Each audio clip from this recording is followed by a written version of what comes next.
इंदौर से कटनी के बीच ट्रेन यात्रा के दौरान बीते 12 दिनों से लापता चल रही अर्चना तिवारी के हाई प्रोफाइल मामले में मंगलवार को एक बड़ा ट्विस्ट सामने आया, जिसके बाद जब पुलिस ने ग्वालियर में पदस्थ एक संदिग्ध पुलिस आरक्षी को हिरासत में लिया तो अर्चना तिवारी का अपने परिजनों को फोन पहुंच गया, जिसने बताया कि वह पूरी तरह से सुरक्षित है। लेकिन उसने अभी इस बारे में कुछ भी नहीं बताया है कि उसके साथ क्या हुआ था और वह इतने दिनों तक कहां थी। जैसा कि आपको मालूम होगा कि कटनी की रहने वाली अर्चना तिवारी इंदौर में रहकर सिविल जज की तैयारी कर रही थी, जो रक्षाबंधन पर्व के चलते 7 अगस्त को इंदौर से कटनी के लिए नर्मदा एक्सप्रेस ट्रेन से रवाना हुई थी। लेकिन जब 8 अगस्त को परिजन उसे कटनी रेलवे स्टेशन लेने पहुंचे तो वह वहां नहीं थी, जबकि उसका बैग वहीं सीट पर रखा हुआ था। सहयात्रियों का कहना था कि उन्हें अर्चना तिवारी रानी कमलापति स्टेशन तक दिखाई दी थी, लेकिन उसके बाद वह अचानक से गायब हो गई। इस बहुचर्चित मामले का खुलासा करने के लिए रानी कमलापति जीआरपी लगातार लगी हुई थी, साथ ही पूरे देश की पुलिस भी उसकी तलाश कर रही थी। वहीं परिजन प्रेम प्रसंग के एंगल से साफ मना करते आ रहे थे और मानव तस्करी की आशंका जता रहे थे। इसी बीच जब पुलिस ने अर्चना तिवारी की कॉल डिटेल्स निकाली तो सामने आया कि ग्वालियर के भंवरपुरा थाने में पदस्थ सिपाही राम सिंह तोमर से अर्चना काफी समय से बात कर रही थी, जिसने 6 अगस्त को अर्चना का इंदौर से ग्वालियर का बस टिकट कराया था। लेकिन वह उससे सफर ना करते हुए अगले दिन 7 अगस्त को ट्रेन के जरिए इंदौर से कटनी के लिए रवाना हुई थी। भोपाल की जीआरपी सोमवार को ग्वालियर पहुंची, जहां आरक्षक राम सिंह तोमर को हिरासत में लेकर पूछताछ की जा रही थी। इसी बीच मंगलवार को अर्चना तिवारी का अचानक से अपने परिजनों को फोन आया, जिसने बस इतना बताया कि वह पूरी तरह से सुरक्षित है।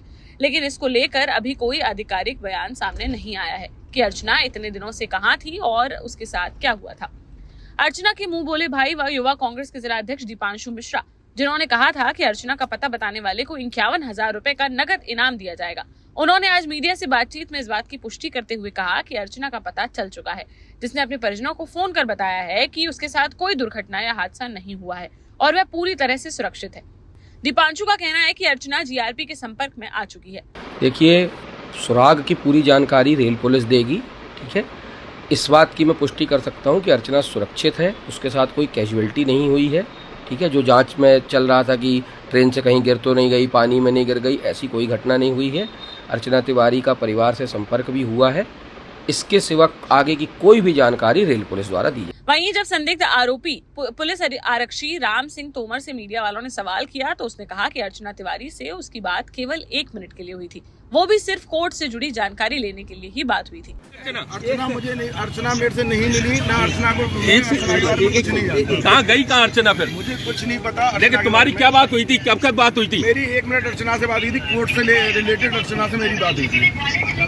नहीं, अर्चना से कोई तो बात हुई होगी तुम्हारी? मेरी कोई भी बात नहीं हुई। नहीं, ये राम तोमर है, अर्चना से कोई बात हुई होगी आपकी? कैसे, कब बात हुई थी, कैसे बात हुई थी? मेरी कोर्ट से रिलेटेड अर्चना से बात होती थी, विभाग से रिलेटेड, हाँ, और कोई मेरी बात नहीं। अच्छा। हालांकि अभी राम सिंह तोमर की भूमिका को लेकर कोई आधिकारिक बयान नहीं आया है, जहां पुलिस अधिकारी कह रहे हैं कि राम तोमर को हिरासत में लेकर पूछताछ की जा रही है ताकि मामले का खुलासा जल्द से जल्द किया जा सके।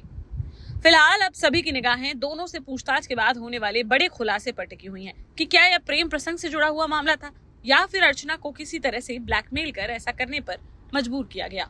देश का जाना माना सैनफिन ग्रुप आपके लिए फिर लाया है झांसी में वास्तु के हिसाब से फ्लोर प्लान सहित एक शानदार टाउनशिप, जिसमें सुरक्षा की दृष्टि से सीसीटीवी, एक ही ग्रैंड गेट से एंट्री और एग्जिट, चौड़ी सड़कें, parking, car wash area, senior citizen and international fountain parks, swimming pool, gym, badminton, tennis आदि courts, school, hospital, shopping mart आदि कई सुविधाएं। इसीलिए तो हम झांसी में लोगों की पहली पसंद। 12 साल पहले अपने स्टार्टअप के साथ ही योग्य नेतृत्व, अनुभवी टीम और सक्षम सेंट्रलाइज और उत्तरदायी प्रबंधन के बल पर सबको घर गुणवत्ता के साथ समय पर घर की योजना के तहत सैनफिन समूह ने बहुत ही कम समय में 1500 से ज्यादा यूनिट्स को दिया है कब्जा। समय पर डिलीवरी से हमारे ग्राहकों में बढ़ा है विश्वास और मिली है संतुष्टि। सैनफिन समूह ने बहुत कम समय में Sanfin Ashok city, green homes residency, green homes city, Sanfin Ashok valley, Delhi public school, Sanfin शाखा, केन सैनफिन अस्पताल सहित कई अन्य परियोजनाओं के साथ नई झांसी के निर्माण में स्थापित किया है एक बड़ा मुकाम। तो आप भी आज ही आइए अपने परिवार के साथ और कीजिए अपने सपने साकार।